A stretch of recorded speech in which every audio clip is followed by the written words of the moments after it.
Hey there, Mike Dunn, editor-in-chief of Tabletop, and I've got something very special to tell you about. It's a new crowdfunding campaign from Gooey Cube. It's called The Tomb of Gyzengax. It's a tribute to Gary Gygax and many of the legends that created the wonderful game that we all love to play. The link is right down here. Go hit it up, back it. You can't go wrong. Hey there, I'm Mike Dunn with Gamingtrend, and today I've got a very special guest. His name is Khary Payton. You might recognize him from such shows as The Walking Dead, and also he was the voice of Cyborg on Teen Titans, a show my kids loved. But today he's here to talk about what he's doing in the D&D space, notably the Encounter Party show that is on the new D&D channel, as well as a few guest appearances on Faster Purple Worm Kill Kill. We've talked to Matthew Lillard and a few other folks about that show as well. But Khary, how are you doing? I'm great, man. I'm great. Thanks for taking the time to talk. Well, thanks for likewise. Thanks for chatting with us. So, Khary, before we dig too deep into Encounter Party itself, tell us a little bit about your history with D&D and how you got into the hobby. I got no history with D&D, man. I got none. No, that's not true. I mean, but I have. I don't have like childhood. A start. I actually, my brother and I, we bought the a D&D, game set, but we just read the books and looking at pictures, and because it was just the two of us, and it seemed like it wasn't enough to. We didn't have like the neighborhood kids to that got together, and so we never really played. We were always kind of interested in the lore and the amazing artwork and all of that. But as far as kind of nerding out on the material, we never really played, and so it was one of those things that just kind of went by the wayside. I did other things. I did a lot of theater, and that kind of thing. But I never actually got into it until I started talking with my Critical Role guys. They Matt Mercer and Liam O'Brien really were the ones who got me into it. They had been doing Critical Role for, I don't know, like a year or so. They were in the middle of their first campaign, and I was just curious, just asking them about it. Will Friedle did a guest star on that, and Will and I were doing a regular cartoon together, Transformers. And so I was just interested in what was going on, and they encouraged me to, play with my kids, because I was, just looking for activities to play with my kids who were like, I don't know, like 4, 5, and 7 at the time, I guess. And I had fun playing with them. I just DM'd for them, and I was like, oh man, this is just imagination on crazy, and so having fun, and I would go back and report what the kids thought and what we were doing, and I don't know, a few months later Matt was like, do you want to play with us, and I was really looking forward just to hanging out with my friends again, because I was doing The Walking Dead by that point, and so I wasn't in the booth anymore doing voiceover. I was always missing, sessions, and I was doing sessions by myself instead of like with the group, which is what I love. And so Matt was just like, you want to come and play with us? I was like, man, I would love to do that because I miss hanging out with everybody. And yeah. And so Shikasta was the first character that I created. And it all came out of all of these things that I wanted to do that I wasn't able to do because I was busy on The Walking Dead. Like I had been shaving my head for years because they glued the wig onto my head, and so I couldn't grow my hair out, and I missed my big crazy afro, and so that's why I gave Shikasta a big white afro, because I just missed my hair. And Nice. I hadn't been in LA for a while, and there are hummingbirds everywhere in LA, or at least they seem to follow me around. And I kind of missed them because I was in Atlanta so much, and so I just wanted a bird to be able to see. I wanted to see through the eyes of a hummingbird, and I thought that was cool. And yeah, so I just kind of built the character that way, just all the things that I kind of missed, and playing with those guys kind of reminded me of the first time I auditioned. My first audition Mm, was for Cyborg, with the old Teen Titans show. I'm still doing right. Cyborg with Teen Titans Go, but my first audition in Los Angeles, voiceover wise, was Cyborg, and I remember thinking, oh my God, you can do anything. You could be anything, couldn't you? And Oh yeah. my world felt like it opened up, and I felt like doing Shikasta with those guys on Critical Role. I was like, oh, this is an entirely you know new level of creativity, because not only am I acting, but I'm improving, and I get to create the character that I'm playing. It was like all of those things seemed to ramp up, and I was just like, this is so amazing. And I don't know how many times Matt called me, that I wasn't able to play again because I was busy in Atlanta shooting the show. Hmm. But he called me so many times, and I was like, I can't come. I can't. I've got to freaking, do this incredibly amazing TV show. But I wanted to Right. get back I've got a to tiger to play more feed. D. Yeah, and I was like, ah. I was like, okay, so anyway, I'm just gonna go ahead and do my job, and one day I'll get to come back, and I was able to come back and play Shikasta. We did a live show in Indianapolis. It was incredible, Oh, and nice. yeah, that was so much Was fun. that at Gen But Con?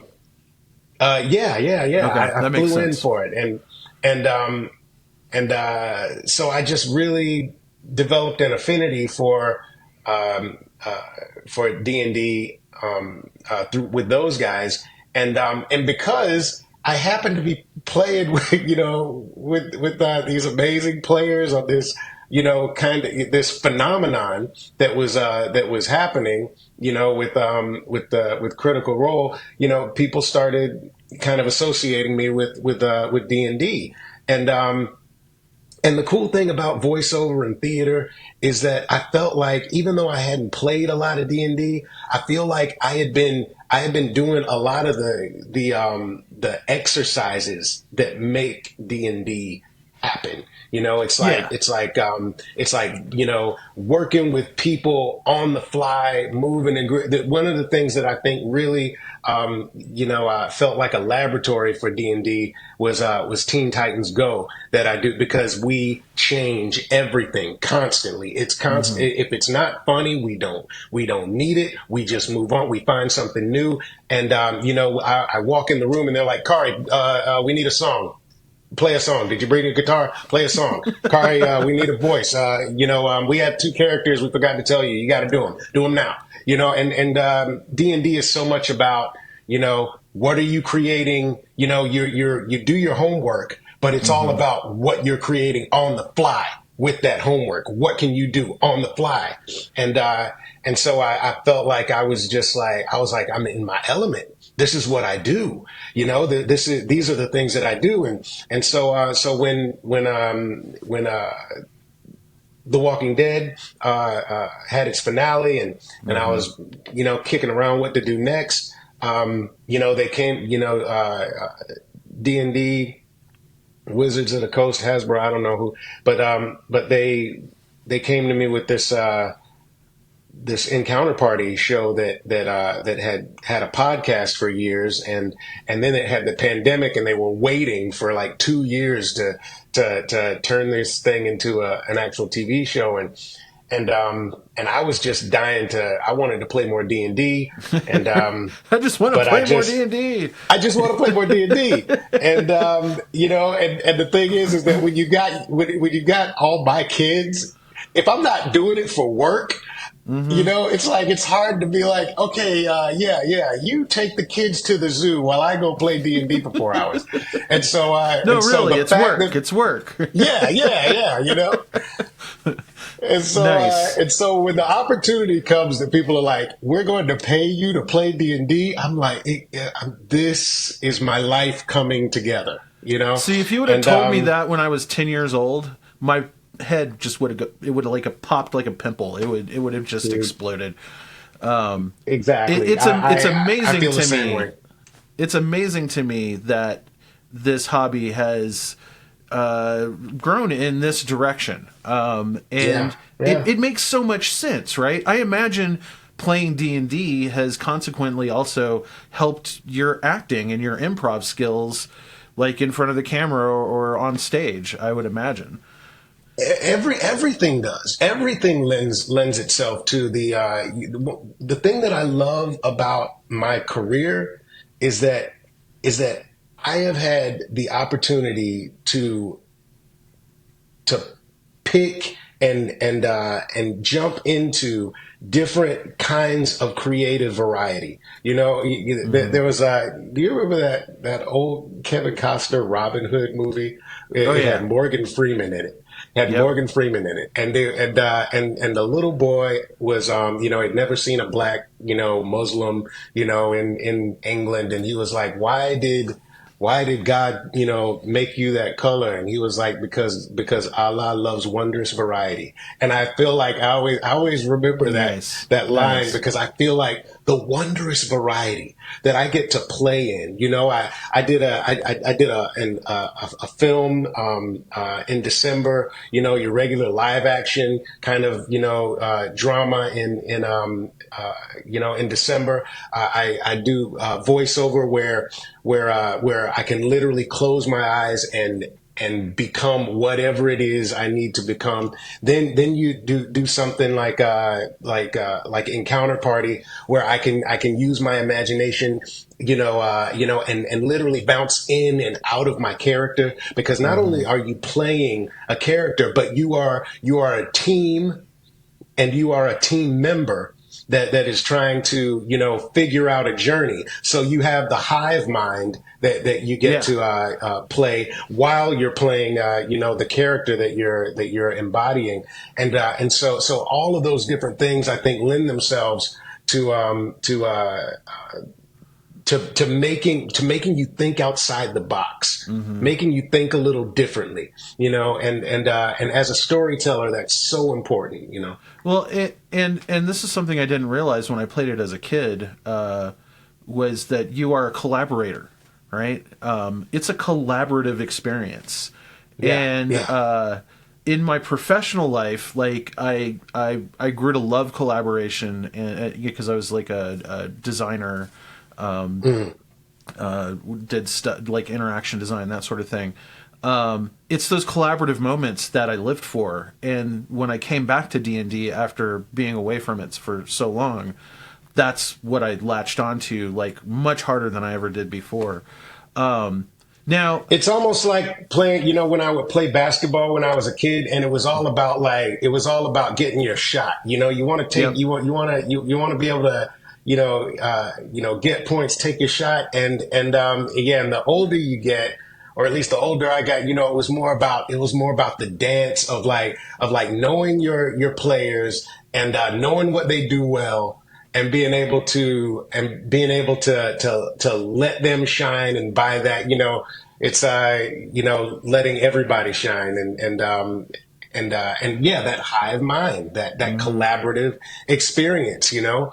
uh, I was I was doing this. We did this 4 episode thing called Undeadwood with years ago, and it was and I remember it was the one time that I was that I was like, oh man, I didn't share that information. Don't ever do that again. Don't ever pretend, you know, feel like you know, the player can't tell the other players, Hmm. because there is your character, and then there is the brain. There is the brain of the team, and don't hold back from your team because beautiful things happen when you share. Yeah. Absolutely, absolutely. Well, I think that's a good segue. Let's talk about what you're sharing at the table at Encounter Party. Tell us a little bit about your character. I believe their name is Tolo. Yeah, Tolo. I wanted to name him Ptolemy after the ancient African philosopher, but Wizards is like, no, you got to come up with something Right. so that we want to stamp it, we want to own it. And I was like, Yeah. okay, so Tolo, and actually, I think Tolo ends up, kind of fitting him a little bit better because he's short for Tabaxi. I wanted him to have a gut. So I kind of squashed him. He's still tall. He's still like 6'3", 6'4", but he's not like the 6'7", 6'8" Tabaxi, long and lithe. He's more like, like got a barbarian's gut. So basically, like my cat upstairs. Yeah, there you go.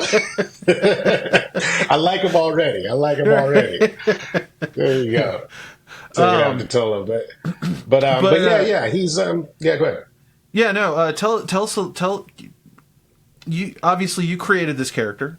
I'm sure the DM, the DM or DMs had some feedback for you, but I'm really curious as to what kind of character Tolo is, and what is really kind of giving you the juice for that Yeah, character. I mean, I was like I say, I always take kind of from my personal life, what's going on with me at the time, I find that it's I don't know, building a character is always a really personal,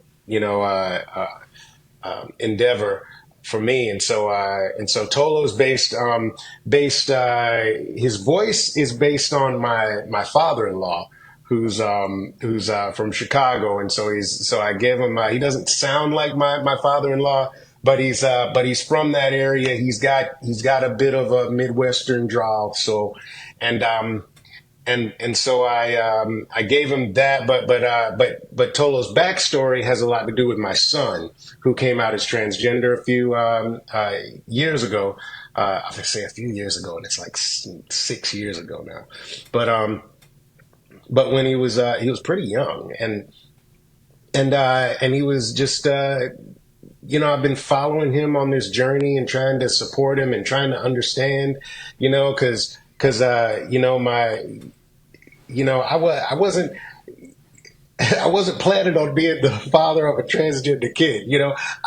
What I realized, that as a parent, you consciously or unconsciously, you kind of start to write the story of your child. The idea of what how they're going to grow up, what they're going to grow up to be, and slowly but surely, or quickly over time, it becomes apparent that it's not your story. It's your kid's story, and they're going to write their own book. I'm not the narrator, and Right. and this was that kind of thing for me, realizing that whoa, like even the name that I gave my kid, that I thought really hard and long about, and he was like, yeah, that doesn't fit me. I need a new name. And that might have been one of the hardest things for me, was giving that away and saying, okay, yeah, you have to write your own story. You actually get to name your own story. And the cool thing about that, though, is when he decided to name himself Carter. He named himself Carter because my name is Khary with a K, and my brother's name is Curlin with a K. My other brother's name is Curtis with a K, and he wanted to be one of the guys, and Nice. so Carter with the K, and it was like, it was one of those things where I had no choice but to relinquish, Mm-hmm. but then But then he gave me this gift of being like, you know what? I have to do this for me, but it's because I want to give this connection back to you. You know what I mean? Mm-hmm. And it was, it makes me emotional to this, day, just thinking about how thoughtful he was, in his name. He was like, I put my stamp, I come as one of the guys to the table. So, but in following his journey, I realized how much he had kind of gone through struggling in his own mind. You know, I always knew he was a tomboy. It was obvious because, Mm-hmm. when he was like 3 or 4, he was like refused to wear a dress. He was like, he was like pink. He was, it was just like, black, red, green. I thought he was gonna he was just going to get like an African, medallion like from back in the day. Just be, Right. what I mean? Oh And, yeah, I and, remember those. yeah, right. And I was like, okay, this is who they are, and so I've got a tomboy, and then I didn't realize that no, it went deeper than that, and it was like when he came out as transgender, it was like at the end of The Sixth Sense, when you realize, oh my God, what all of those clues that I missed along the Mm-hmm. way, and it seemed so obvious. And but he was living this lonely existence, struggling to understand who he was.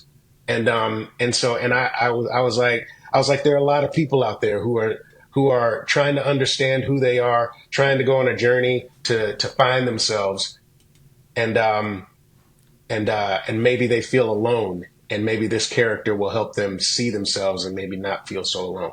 So that to me was a really important thing to explore. And I didn't even tell Wizards of the Coast or Hasbro about it. I didn't want them to tell me no, because I had decided I was going to do it no matter what. And it turns out they were all really, really supportive, especially my Awesome. cast and the producers. But you just never know with like this corporate machine, how they're gonna, if they're gonna try to put you in a box or something, Mm-hmm. and you never want to be put in a box creatively. So yeah. So I was gonna try and stick it to him and be like, "Fuck you! You're not gonna tell me, I can't, You do were this." prepared. You were Yeah, you know what prepared I to mean. fight, I and then wanted you to didn't. And fight, then it but was then they awesome that were you like, didn't need to. Yeah, exactly. That was that's that was really that's super cool. That was cool. really Well, cool. Yeah. we don't have much time left, but I just want to let you know. I think that's a really amazing thing that you're doing, just in terms of representation, especially within this hobby and within the live play scene. But it actually hits me a little more personally, because two of my children have come out as trans in the last 2 to 3 years, and Wow. what you just described, like, almost made me cry, because I that is exactly how I felt Yeah. about it. And you have to let go of that name that you crafted for them when they were tiny, Yeah. and let them be their own person. And that's really, really powerful stuff. Man. Thank you for Dude, you that. know what? This makes it. You gave me someone to look at as an example of how to be, and for that I'm very appreciative of this interview. Brother, man, let me tell you, this makes it all worthwhile. You know what I mean? I mean, not that it Hmm. wouldn't have been anyway, but this is what I wanted. This is Yep. what I wanted. Not, I wanted the kids to see this, Hmm. but so much I also want the fathers to see it, Yeah. and to understand, their role in this thing. That, listen, I feel like I'm a progressive dad, man. It still hit Hmm. me. It was Hmm. not easy for me to Same here. just be like, oh, great. I'm not going to pretend like I was just, just all on board. No, first of all, I don't want my kid to go through all of the perceived shit that I think that that people will put them through, and there's even that there's that part of you that's like oh man, I got to answer all these questions now, and it's like there's a lot of like selfishness that goes with what are people gonna think, and Right. it's like and it's like, listen, all of that is human. It's a human response, but just don't let yourself fall into the trap of rolling down the hill. Right. Right. Fight that, and remember who your kid is. Remember that your kid is awesome. Yeah. And they they're are still your made. kid no matter what. There's no matter what. No matter and they're what. amazing the way they are. Exactly. My kid is like. He was like, at first he was like, you know what? I just wish I was born a boy. Why couldn't I have just been born a boy? And now after he came out as transgender like 6 years ago. Okay. And now he's like, no, I wouldn't want it that way. He wouldn't want it that way because he has a community. And he doesn't want to deny. He wouldn't want to deny the people who are going through what he had to go through. He has to go through puberty twice. Yeah. It's like he's like on no, anyone. these are my Good grief. people. Yeah. Yeah. He's like, these are my people, and this is our fight, and we had to struggle through this crap, and I'm not, and I wouldn't want to go back and just be a boy and leave the people who are already feeling alone feeling more lonely. Yeah. That's fucking real, man. Yeah. Hell yeah. That's real. Yep. Yeah. So, yeah. Well, man, I know we went a little I bit look over. forward to meeting you. Yeah, I know, but I look forward to meeting you one day, Mike. And Likewise. we'll raise a glass. We'll raise a glass to D&D and to our kids. Awesome. I can't wait for that. Thanks, Khary. Absolutely.